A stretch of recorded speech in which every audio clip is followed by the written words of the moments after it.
नमस्कार, मी शुभम खंदारे. आत्ता आपण चाललो आहे तिरुपती बालाजीला. आत्ता जवळजवळ 11 वाजलेत. आपली 11:15 वाजता ट्रेन आहे. आता पुण्यावरूनच ट्रेन आहे म्हटल्यावर ट्रेन बरोबर 11:15लाच हलेल, म्हणून आपण आपल्या प्लॅटफॉर्मकडे चाललो आहे. ही ट्रेन आपली आलेली आहे. जरी 12 वाजता जरी आपली ट्रेन हलली तरीसुद्धा आपण दुसऱ्या दिवशी 6 वाजेपर्यंत तिरुपतीमध्ये पोचायला पाहिजे. बघूया आता काय होतं.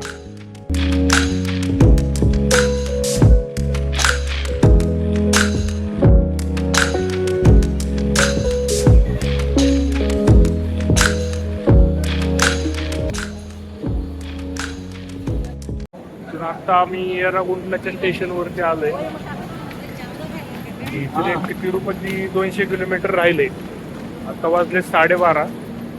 2 तासात 2:30-3 पर्यंत आपण पोचायला पाहिजे तिरुपतीला. बघूया काय होतं.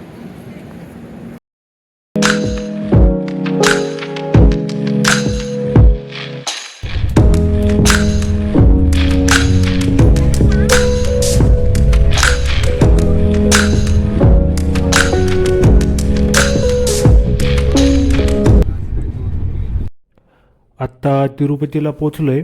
साधारण आत्ता 6:15 वाजलेत. तिरुपतीच्या रेल्वे स्टेशनच्या जवळच आपण रूम घेतोय, जेणेकरून उद्या दर्शनाला आपल्याला लवकर गाडी भेटेल आणि लवकर दर्शनाला जाता येईल. इथे एक VS लॉज म्हणून आहे, इथे आपण आज स्टे करणार आहे. रूमपासून जवळच एक गोविंदराज स्वामी म्हणून एक विष्णू मंदिर आहे. तिथे बालाजीची विष्णू रूपातील मूर्ती आहे.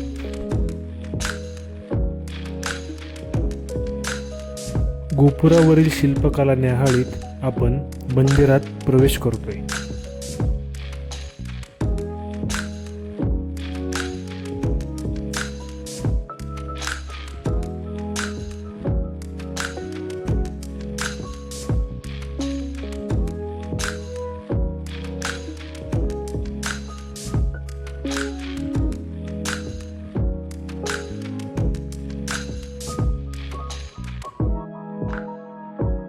मंदिरात बालाजीच्या विष्णू रूपातील मूर्तीसोबतच श्रीकृष्ण, रुक्मिणी व सत्यभामा यांच्या देखील मूर्त्या आहेत.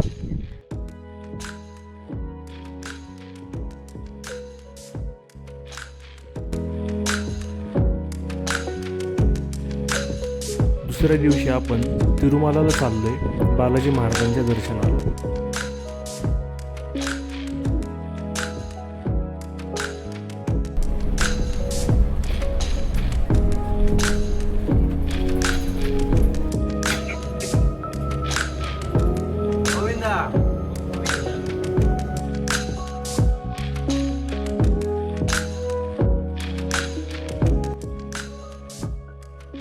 बालाजी महाराजांच्या दर्शनाला जाताना आपण तेथून जवळच असलेल्या शिलाथोरणम, श्रीवरीपडलू, जपाली आंजनेय देवालय व आकाशगंगा अशा 4 ठिकाणी जाणार आहोत.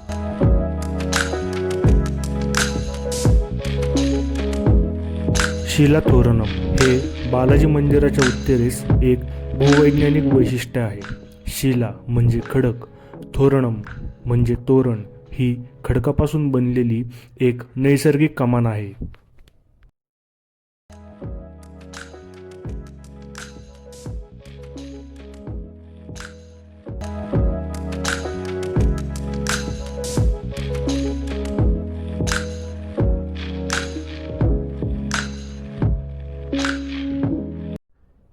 शिलाथोरणम नंतर आत्ता आपण आलोय श्रीवरीपडलू येथे. येथे बालाजी महाराजांच्या पावलांचे ठसे उमटलेले आहेत.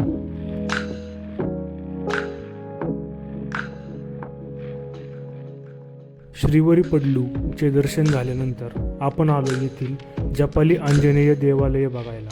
हे मंदिर श्री हनुमंताला समर्पित आहे.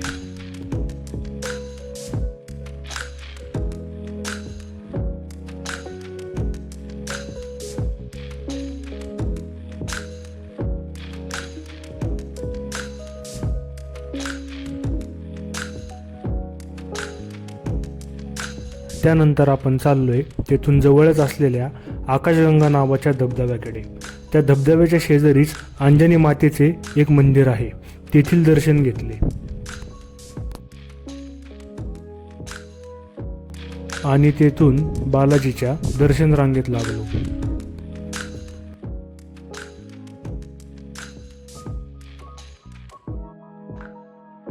विष्णू निवासमध्ये आपण बालाजीच्या दर्शनाचं टोकन घेतलं होतं आणि त्या टोकनच्या थ्रू आपण जवळजवळ एक 4:30 वाजता लाईनीला थांबलो होतो आणि 10:30 वाजता आपलं दर्शन झालं. जवळजवळ एक 7-8 तास लागले दर्शनाला. आत्ता वाजलेत 1:45. आपण बघू शकता इथं गर्दी.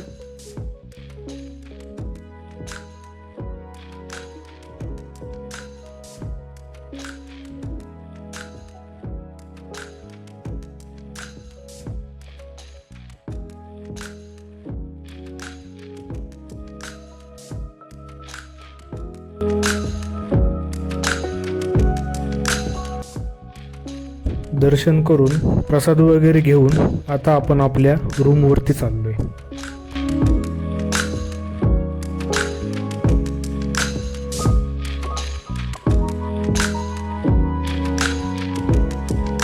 दुसऱ्या दिवशी आपण तिरुपतीतून रिक्षा करून तेथून जवळच असलेल्या पद्मावती मातेच्या दर्शनाला चाललोय.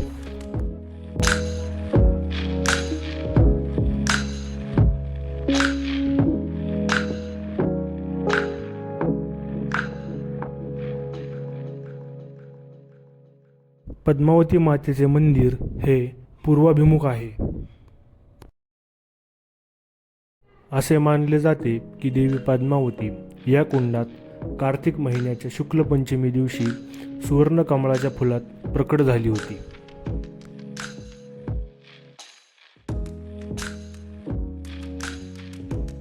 पद्मावती मंदिर झाल्यानंतर तेथून 35 किलोमीटर वर असलेल्या श्री कालहस्ती मंदिरात आपण आत्ता आलेलो आहे.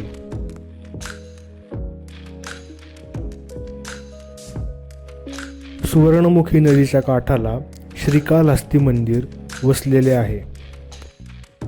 हे मंदिर वायू तत्वाचे प्रतीक असून वायू रूपातील वायुलिंगम या रूपामध्ये भगवान शिव यांची आराधना केली जाते. मान्यतेनुसार या मंदिराचे नाव हे 3 प्राण्यांनुसार ठेवलेले आहे: कोळी, साप आणि हस्ती.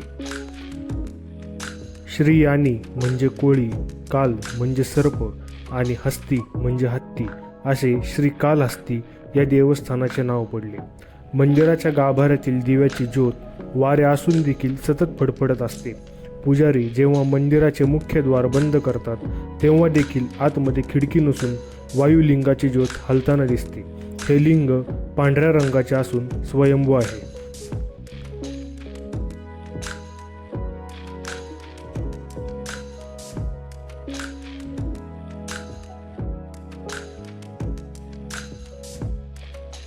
चला तर मग येथील सर्व ठिकाणे फिरून आता आपण चाललोय आपल्या परतीच्या प्रवासाला, अर्थात पुण्याला. धन्यवाद.